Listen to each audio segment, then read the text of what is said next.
कसे आहात मित्रांनो शाळेचे दिवस प्रत्येकाला आठवतात. मला खरं शाळेचे दिवस नाहीत आठवत.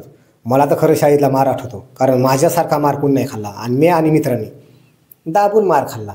येत काहीच नव्हतं. आम्ही दोघं एकाच बेंचवरती बसायला. आता आम्हाला काही नव्हतं म्हणून आम्ही दोघं एका बेंचवर बसायचो. हुशार मुलं आमच्यापाशी कधीच नव्हते बसत. त्यांना वाटायचं हेच रोज मार खातेत, आपण ह्यांच्यापाशी बसावं तर आपली पाठ मऊ होईल. त्याच्यामुळे त्यांना भ्या वाटायचं आणि सर आम्हाला हाणायची.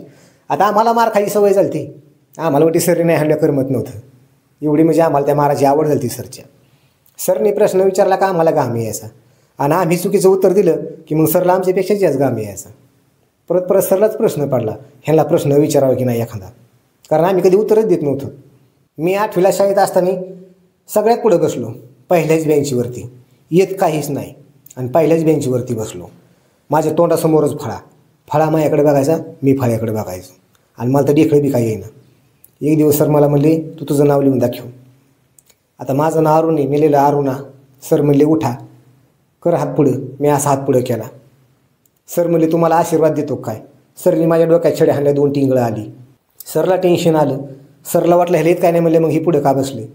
आता मी ज्यावेळेस पुढं बसलो होतो त्यावेळेस सरला असं वाटलं की मी लय हुशार विद्यार्थी आहे म्हणूनच पुढे बसलो. मग नंतर ना सरला कळालं की ह्याला येत काहीच नाही आणि ह्याला मागं जागा भेटली नाही म्हणून ही पुढे बसले. आता त्यावेळेस माझे मित्र बी असे होते, आमची मागं बसायसाठी भांडणं व्हायची. हुशार मुलांची पुढं बसायसाठी भांडणं व्हायची आणि आमची मागं बसायसाठी भांडणं व्हायची. आणि मला खरी जागा मागं नाही भेटली म्हणून मी पुढे बसायला गेलो. मग सरने काय केलं, एक दिवस मला 2-3 प्रश्न विचारले, पण मी लय धाडसी, मला एका प्रश्नाचं उत्तर देता नाही आलं. मग सरने मला हात जोडले. सर म्हणले, भाऊ तुला येत काहीच नाही म्हणले, तू सगळ्यांच्या पुढे बसला म्हणले पहिल्याच बेंचवरती. तू पुढे बसल्यामुळे म्हणले माझ्या छातीत दाब येतो, तुला 2 मुलांची जागा लागती. सर म्हणले तू मागं बसायचा, नाहीतर मग तू 7च घेऊ नको, मी तुला तहाच पास करीन. मग मी म्हणलं आपला तर मागं बसायचाला म्हणलं आपल्यामुळे सरच्या छातीत दाब येते म्हणलं, एखाद दिवशी सर बीर जायचे माझ्यामुळे. मग मी मागं बसाय गेलो मित्रापाशी. आता माझा मित्र अगोदरच कोपऱ्यात होता बसलेला. त्याला माहिती आहे पुढे बसल्यावर सर हाणतील, त्याच्यामुळे त्याने अगोदरच कोपऱ्यात जागा धरली होती. मग मी आणि मित्र आम्ही दोघं एकाच बेंचवरती. मग दोघांची डुकी त्या कांद्याच्या ढेंगळासारखी, दोघांना बी काही येईना. आता त्यावेळेस सर आम्हाला इंग्लिशचे शब्दार्थ पाठ करायला सांगायचे आणि मग मॉनिटर आम्हाला शब्दार्थ विचारायचा. आणि मग सर वरात आले की सर विचारायचे, सांगा कोणाची स्पेलिंग चुकली, कोणाचा अर्थ चुकला. एकदा सरनी मला विचारलं तुझं काय चुकलं, मी म्हणलं माझं दोन्ही चुकलं. मग सरनी मला भलतंच धुतलं, लय हाणलं. मग मी परत काय करायचो, सरचा मार बस म्हणून मी काय करायचो, बेंचची खाली जाऊन बसायचो शब्दार्थ विचारायच्या टायमाला.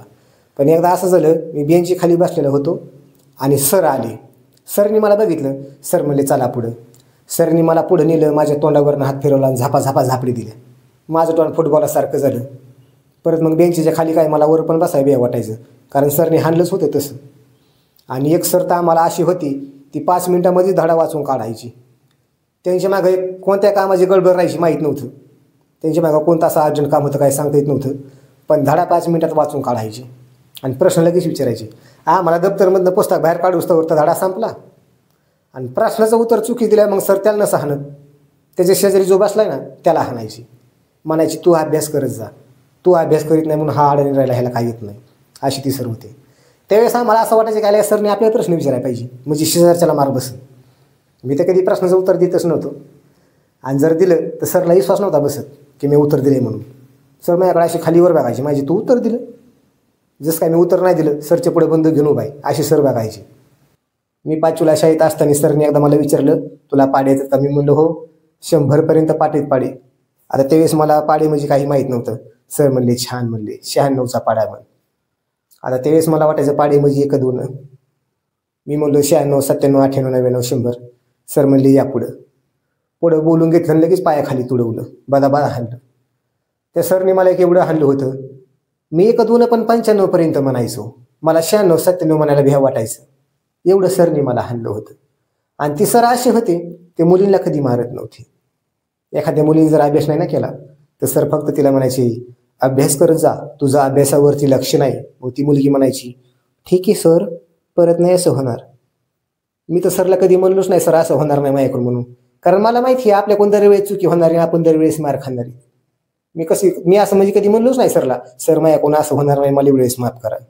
त्यावेळेस म्हणजे शाळेत आम्हाला काही येत नव्हतं. आम्ही शाळेतच कशामुळे जायचो, मी आणि मित्र घरी राहिल्यावरती घरचे काम सांगायचे, मग शाळेत गेल्यावर घरचं काम वाचायचं, त्याच्यामुळे आम्ही शाळेत जायचो.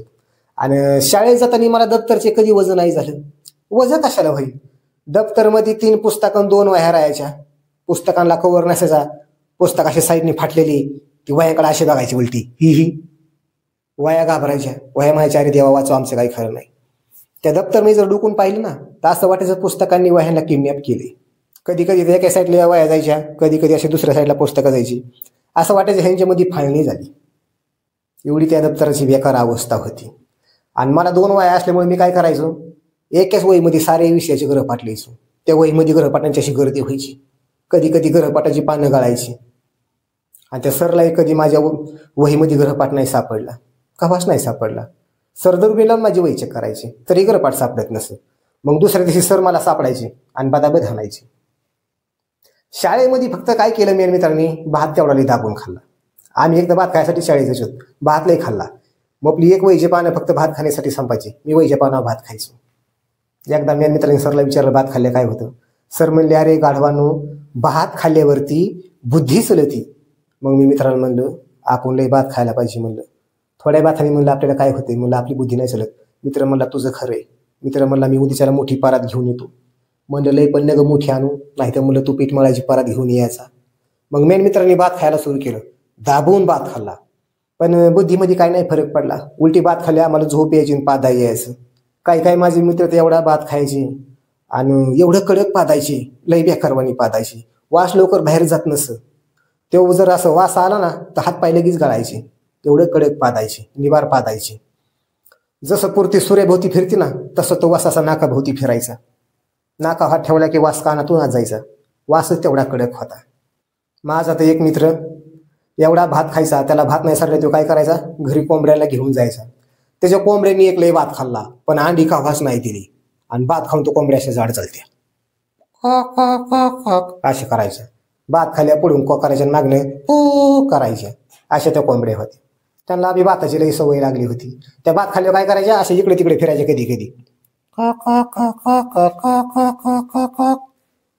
आम्हाला असं वाटायचं हे अंडे घालायला जागा बघतात. नंतर न कळायचं या हागायसाठी जागा बघत होत्या. अशा त्या कोंबड्या होत्या. मित्रांनी जर एखाद दिवस जर असं घरी कोंबड्याला भात नाही नेला तर कोंबड्या त्याकडे रागा निघालायच्या. असं वाटायचं ह्या चावतात का काय, एवढ्या खतरनाक कोंबड्या होते. तर थँक्यू मित्रांनो. हा व्हिडिओ तुमच्या फक्त मनोरंजनासाठी होता. चॅनलला सबस्क्राईब करा. धन्यवाद.